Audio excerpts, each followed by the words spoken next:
Hola, ¿qué tal? Bienvenidos de nuevo. Esta es la tercera parte de nuestro video de introducción para empezar a estudiar la literatura novohispana. Si recuerdan, estábamos viendo una presentación. Vamos a ella otra vez. Voy a compartir.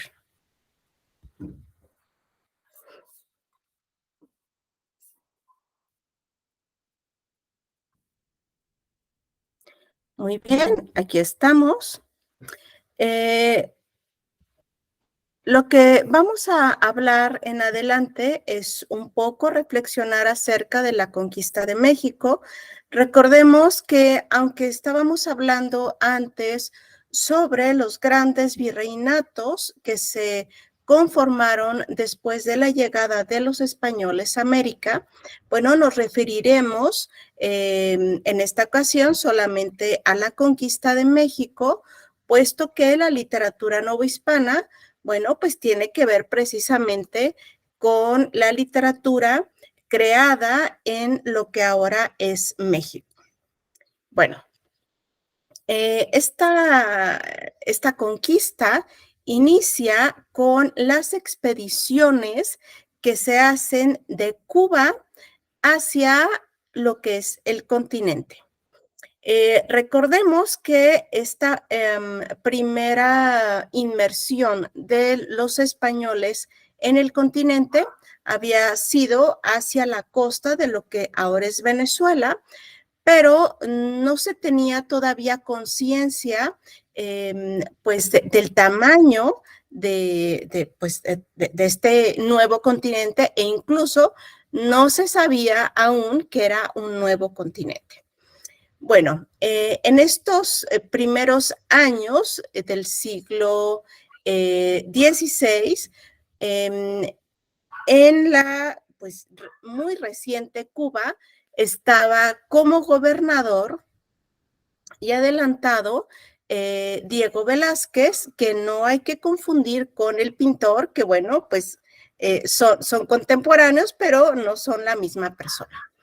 Bueno, a Diego Velázquez le llegó la noticia que había territorios mucho más amplios, incluso que Cuba, que ya era pues bastante grande. Y bueno, pues realizó pues unas expediciones en las cuales él no fue, solamente lo organizó para ir a descubrir qué había más allá. Bueno, la primera que se va a dar en el año de 1617, pues se va a llegar por el lado donde ahora es Yucatán, y bueno, pues a quienes se encuentran son a los habitantes de esta zona que pertenecían a la cultura maya. Se hace una nueva expedición, en este caso por Juan de Grijalva. La primera había sido por Hernández de Córdoba, y bueno, también se llega por la península de Yucatán, se da una vuelta, pero realmente todavía no hay ningún contacto con personas que pertenecieran al Imperio Mexica.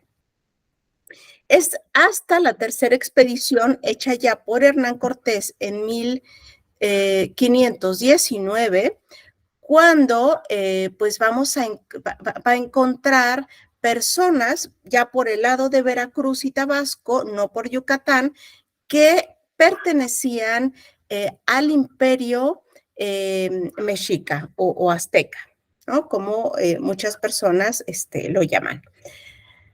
Esta va a ser pues toda una revelación que no se sabía en las otras expediciones, y va a ser una idea de Hernán Cortés, que además llevaba sus propias naves, bueno, pues que entraran en tierra y fueran hasta este gran imperio del que se les había hablado en la zona de Veracruz y de Tabasco. Entonces, bueno, es aquí cuando Hernán Cortés tiene este famoso capítulo de la quema de las naves. Finalmente, pues él era el dueño de estas embarcaciones. Y bueno, fue una forma en la cual obligó a las personas que iban con él, que no eran soldados, sino que eran personas normales del pueblo que se enlistaban en este tipo de trabajos, ¿no? Entonces, bueno, va a tener un transcurso importante con diferentes hallazgos y donde, bueno, pues se va a ir escribiendo el futuro de lo que va a ser la Nueva España. Una transformación que va a ir desde el Imperio Mexica hasta la incursión de los españoles y terminar siendo la Nueva España. Este camino entre Veracruz y México va a estar lleno pues de sorpresas. Obviamente, los españoles, bueno, no estaban acostumbrados a todo lo que estaban viendo, todo era una novedad, pero también va a ocurrir algo muy importante, y es que varios pueblos que estaban en esta zona estaban ya muy cansados pues de las restricciones, pues los impuestos, las guerras que tenían con el Imperio Mexica, y decidieron unirse a los españoles para pues derrocar el gobierno mexica de ese momento.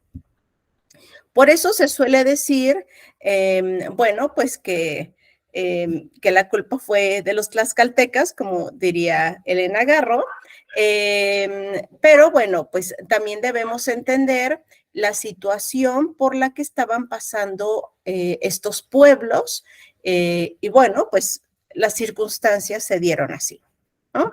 Bueno, mientras tanto, en México, Moctezuma II, que era el Tlatoani de ese momento, pues hizo todo lo que pudo para poder, para tratar de retrasar la llegada de los españoles, o bueno, en el mejor de los casos, cancelar la llegada de estos personajes.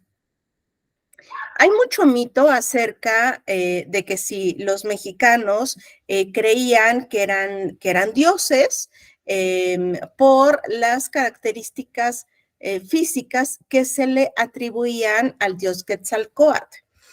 Tal vez sí, en un primer momento, pero creo que ya pues entablando este encuentro, esta relación desde antes de la llegada de los españoles a Tenochtitlan, pues ya bien sabían, perfectamente comprendían que aquel grupo humano no eran dioses, sino que eran personas igual que ellos, aunque con características físicas diferentes y que venían de un lugar del que no tenían ninguna noticia.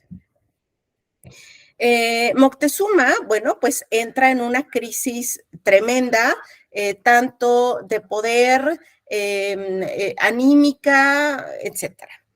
Podemos observar muy bien todo este paso, incluso emocional, de Moctezuma a través de las narraciones de las crónicas de conquista. Entonces, bueno, es interesante ir viendo la transformación de este monarca, pues durante la llegada de Cortés a las costas de Veracruz y todo el transcurso hasta llegar a México. Llega el día, sin embargo, a pesar de los esfuerzos que hace Moctezuma y que nos narra Sahagún en el libro 12 de su historia de la Nueva España, en las cuales, bueno, les mandó riquezas, no funcionó, les mandó comida y sacrificios humanos, no funcionó, obviamente. Trató de borrar los caminos, tampoco funcionó. ¿Por qué? Porque llevaban los españoles a estos aliados de diferentes pueblos entre Veracruz y México.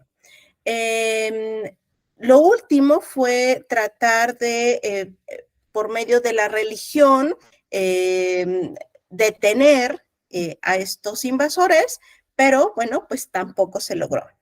Finalmente, llega el día en el cual se encuentran estos dos líderes, tanto Moctezuma como Hernán Cortés. Este encuentro va a ser pues muy cordial. Cortés era Cortés, ¿no? Y Moctezuma, bueno, pues también era una persona bastante educada y refinada. Sin embargo, bueno, van a ser varios meses en los cuales los españoles están instalados en lo que había sido más bien la casa de Axayácatl, un anterior Tlatoani de México. Y bueno, menciono aquí que es una especie como de guerra fría porque no estaban cómodos. De hecho, invitan a vivir con ellos a Moctezuma. Obviamente no es una invitación, lo tienen pues preso allí, aunque claro, con todas sus comodidades. Finalmente, bueno, va a ocurrir una serie de hechos que va a cambiar totalmente el curso de toda la historia. Y es que allá en Cuba, Diego Velázquez se entera de lo que estaba haciendo Hernán Cortés, que no es lo que él tenía pensado, y manda a Pánfilo de Narváez junto con un grupo de gente, una hueste, para detener las acciones que estaba realizando Hernán Cortés. De modo que Cortés tiene que tomar parte de sus huestes para ir a enfrentarse a Pánfilo de Narváez. Finalmente se ponen de acuerdo, no hay una batalla entre ambos y Pánfilo de Narváez va a apoyar a Hernán Cortés. Sin embargo, mientras Cortés se había ido a enfrentarse a Pánfilo de Narváez, Pedro de Alvarado, que es quien se había quedado como pendiente de la parte de las huestes que se habían quedado en México, bueno, pues manda hacer a que se adelante una fiesta muy famosa, religiosa, que tenían los mexicas, y aprovecha esta reunión de los sacerdotes, de la gente principal, de la nobleza indígena, para, bueno, crear una emboscada y matar pues a toda esta gente de primer nivel mexica. Esto es lo que se conoce como la matanza o la toma del Templo Mayor. Aquí no estaba el pueblo en general, estaba la gente principal, es decir, los nobles y los sacerdotes, obviamente. Va a ser un trago muy amargo para México, pero también para los españoles, porque se sale todo de control. Era como la gota que derramaba el vaso y que